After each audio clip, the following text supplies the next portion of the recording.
ఓం నమో వెంకటేశాయ. ఏడుకొండల వారికి ఎంతో ప్రీతికరమైన పూజల్లో సప్త శనివారాల పూజ మరీ ముఖ్యమైనది. ఇది మనకి వచ్చి శని దోషాలు పోవడానికి చాలా ఫలితాన్ని అయితే ఇస్తుంది. అంతేకాకుండా అపముచ్య దోషాలు కూడా పోవడానికి కూడా మంచి ఫలితాన్ని అయితే ఇస్తుంది. మనం ఏదైనా సంకల్పం చేసుకొని అది నెరవేరాలంటే ఈ పూజ మంచి ఫలితాన్ని అయితే ఇస్తుందనేసి చాలా వరకు చెప్తూ ఉంటున్నారు. సో మనము ఇది వచ్చి 7 వారాలు అయితే చేయాలన్నమాట.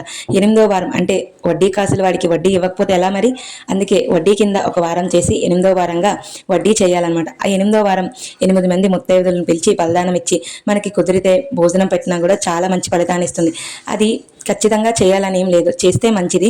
చేయడానికి వీలు లేని వాళ్ళు ఏదో ఒక గుడిలో అన్నదానం కింద కూడా చేసేసుకోవచ్చు, అలా చేసినా కూడా పర్లేదు. ఇలా 7 శనివారాలు చేయడం వల్ల మనం అనుకున్న కోరికలు చాలా తొందరగా తీరుతాయి. ఇది మార్నింగ్ 6 to 7 మధ్యలో అయితే చేస్తే చాలా మంచిది. ఈవినింగ్ కూడా అంతే. లేదు నిలారం ఉండి చేయాలనుకుంటే ఈవినింగ్ చేసుకుంటే చాలా మంచిది. రోజుకో 35 పిలిచి భోజనం పెట్టుకుంటే చాలా మంచిదని ఈ కథ అయితే మనకు చెప్తుంది. కానీ అందరూ నిలారం ఉండలేరు కాబట్టి అలాంటి వాళ్ళు ఒంటిపూట చేసి ఆ రోజు సోమవారిని పూజ చేసి టెంపుల్కి వెళ్ళి వచ్చి మధ్యాహ్నం భోజనం చేసేయవచ్చు. ఇంతేకాకుండా ఈ 7 శనివారాల పూజ లో మరీ ముఖ్యమైనది ఏమిటంటే, మనం ఏ వారమైన పూజ మనకి వీలు కానప్పుడు ఆపొచ్చు, కానీ ఆ రోజు కూడా ఒంటిపూట ఖచ్చితంగా చేయాలి.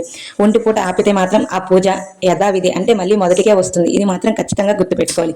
ఉల్లిపాయ అనేది తినకూడదు. ఇలా మనం 8 వారాలు పూర్తయ్యే వరకు ఒంటిపూటతో పాటు ఉల్లిపాయను కూడా ప్రతి శనివారం తినకుండా ఉండాలి. అంతేకాకుండా మరీ ముఖ్యంగా ఈ కథని ఖచ్చితంగా చదివితే చాలా మంచిది.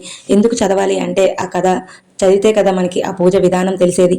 అంతేకాకుండా స్వామివారికి ఇష్టం లడ్డూ ప్రసాదం ఖచ్చితంగా పెట్టాలి. అంతేకాకుండా శనిదేవుని కోసం చిమ్మి ఉండలు కూడా ఖచ్చితంగా పెట్టాలి.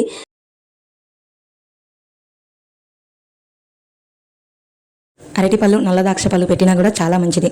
అంతేకాకుండా పీట ఎలా ఏర్పాటు చేసుకోవాలి, దీపాలు ఎలా తయారు చేయాలి అన్నీ నా ఛానల్లో వీడియోస్ అయితే ఉన్నాయి. ఎవరైనా చూడకపోతే ఒకసారి చూడండి. ఈ కొండలకి 7 ప్రసాదాలు చప్పన పెట్టినా కూడా చాలా మంచిది. లాస్ట్లో కొబ్బరికాయ కొట్టి హారతిచ్చి స్వామివారి కథ మొత్తం అయిపోయిన తర్వాత ఇలా చేయడం మన సంకల్పాన్ని తొందరగా నెరవేరుస్తుంది.